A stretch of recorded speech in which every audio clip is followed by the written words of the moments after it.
ರಾಜೀವ್ ಗಾಂಧಿ ಆರೋಗ್ಯ ವಿಜ್ಞಾನಗಳ ವಿಶ್ವವಿದ್ಯಾಲಯ ಹಾಗೂ ಪ್ಯಾರಾಮೆಡಿಕಲ್ ಕಾಲೇಜುಗಳ ಸಹಯೋಗದಲ್ಲಿ ನಶಾಮುಕ್ತ ಭಾರತ ಮತ್ತು ಅಂಗಾಂಗ ದಾನ ಅಭಿಯಾನ ಜಾಥಾ ಕಾರ್ಯಕ್ರಮ ಗದಗ್ನಲ್ಲಿ ಹಮ್ಮಿಕೊಳ್ಳಲಾಗಿತ್ತು. ನಗರದ ಕೆಎಚ್ ಪಾಟೀಲ್ ಕ್ರೀಡಾಂಗಣದಿಂದ ಪ್ರಾರಂಭವಾದ ಜಾಥಾಗೆ ವಿಧಾನ ಪರಿಷತ್ ಸದಸ್ಯ ಎಸ್.ವಿ. ಸಂಕನೂರ್ ಹಾಗೂ ರಾಜೀವ್ ಗಾಂಧಿ ಆರೋಗ್ಯ ವಿಶ್ವವಿದ್ಯಾಲಯ ಕುಲಪತಿ ಡಾಕ್ಟರ್ ಬಿ.ಸಿ. ಭಗವಾನ್ ಹಸಿರು ನಿಶಾನೆ ತೋರಿಸುವ ಮೂಲಕ ಚಾಲನೆ ನೀಡಿದ್ರು. ನಗರದ ಪ್ರಮುಖ ಬೀದಿಗಳಲ್ಲಿ ಸಂಚರಿಸಿ ಮಾದಕ ವಸ್ತುಗಳ ಬಳಕೆಯಿಂದ ಆಗುವ ದುಷ್ಟಪರಿಣಾಮ ಕುರಿತು ವಿದ್ಯಾರ್ಥಿಗಳು ಜಾಗೃತಿ ಮೂಡಿಸಿದ್ರು. ಇನ್ನು ಕಾರ್ಯಕ್ರಮವನ್ನ ಸಚಿವ ಎಚ್.ಕೆ. ಪಾಟೀಲ್ ಉದ್ಘಾಟಿಸಿ ಮಾತನಾಡಿದ್ರು. ಅಂಗಾಂಗ ದಾನಗಳಿಂದ ಇವತ್ತು ಇನ್ನೊಂದು ಅತ್ಯಂತ ಮಹತ್ವದ ವಿಷಯ ನಶಾಮುಕ್ತ Bharat, addict free India, drug addict free India.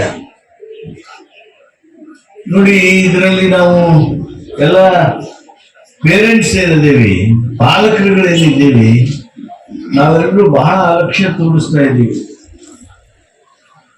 College ವಿದ್ಯಾರ್ಥಿಗಳೇನಿದ್ದೀರಿ, ನೀವು ಬೇಜವಾಬ್ದಾರಿ ತೋರಿಸ್ತಾ ಇದ್ದೀರಿ. ನಮ್ಮ ದೇಶದೊಳಗ ಇವತ್ತು ಸುಮಾರು 10% ಯುವಕರು ನಶೆಯಿಂದ ಬಳಲ್ತಾ ಇದ್ದಾರೆ, ಡ್ರಗ್ ಅಡಿಕ್ಟ್ಸ್ ಆಗಿದ್ದಾರೆ. ಸಣ್ಣ ಸಂಖ್ಯೆನ ಒಂದು ಕುಟುಂಬದಲ್ಲಿ ಒಬ್ರು ಡ್ರಗ್ ಅಡಿಕ್ಟ್ ಆಗಿಬಿಟ್ರೆ, ನಶೆಯ ಗುಲಾಮನಾಗ್ಬಿಟ್ರೆ ಅವನ ಜೀವನವೇ ಬಾದು. ಅವನ ಜೀವನ ಬಾದಲ್ಲ, ಅವ ಸಮಾಜಕ್ಕೆ ಹೊಣೆ, ಕುಟುಂಬಕ್ಕೆ ಹೊಣೆ, ದೇಶಕ್ಕೆ ಹೊಣೆ. ಅಲ್ಲದೆ ಬಳಲ್ತಾ ಇರ್ತಾನೆ, ಗುಲಾಮನಾಗಿ ಬಳಲ್ತಾ ಇರ್ತಾನೆ.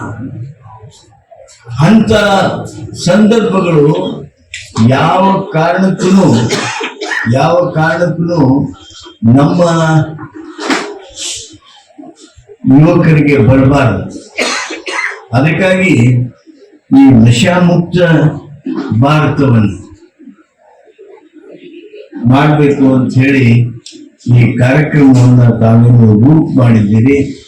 ಅದರಲ್ಲೂ ಯುವಕರು ಇರ್ತಕ್ಕಂಥ ಈ ಸಂದರ್ಭದೊಳಗ ನಾನು ತಮ್ಮಲ್ಲಿ ವಿನಂತಿ ಮಾಡ್ತೀನಿ, ನೀವು ಏನು ಸಣ್ಣ ತಪ್ಪು ಮಾಡಿದ್ರೆ ಯಾವುದೋ ಒಂದು ಸಂದರ್ಭದೊಳಗೆ ನಿಮ್ಗೆ ಕ್ಷಮೆ ಇರ್ತತಿ.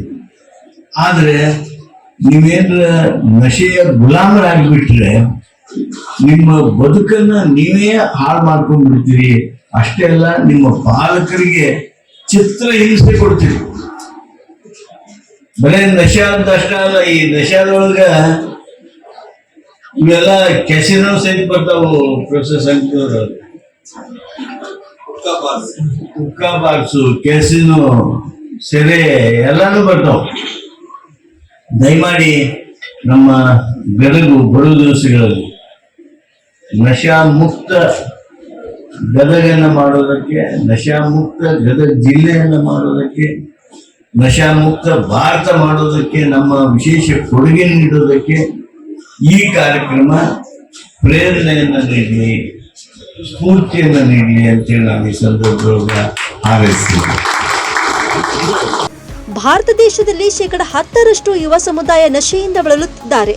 ಇದೊಂದು ಆತಂಕಕಾರಿ ಬೆಳವಣಿಗೆ ಆಗಿದೆ. ಯುವ ಸಮುದಾಯ ದುಷ್ಟಚಟಕ್ಕೆ ಬಲಿಯಾದ್ರೆ ದೇಶಕ್ಕೆ, ಅವರ ಕುಟುಂಬಕ್ಕೆ ದೊಡ್ಡ ಹಾನಿಯಾಗಲಿದೆ. ಹಾಗಾಗಿ ಭಾರತ ದೇಶವನ್ನ ಸಂಪೂರ್ಣ ನಶೆ ಮುಕ್ತ ಮಾಡಲು ಪ್ರತಿಯೊಬ್ಬ ಪಾಲಕರು ತಮ್ಮ ಮಕ್ಕಳ ಭವಿಷ್ಯದ ದೃಷ್ಟಿಯಿಂದ ಅವರ ಬಗ್ಗೆ ಹೆಚ್ಚು ನಿಗಾ ವಹಿಸಬೇಕು ಎಂದರು. Rise of news, Gadag.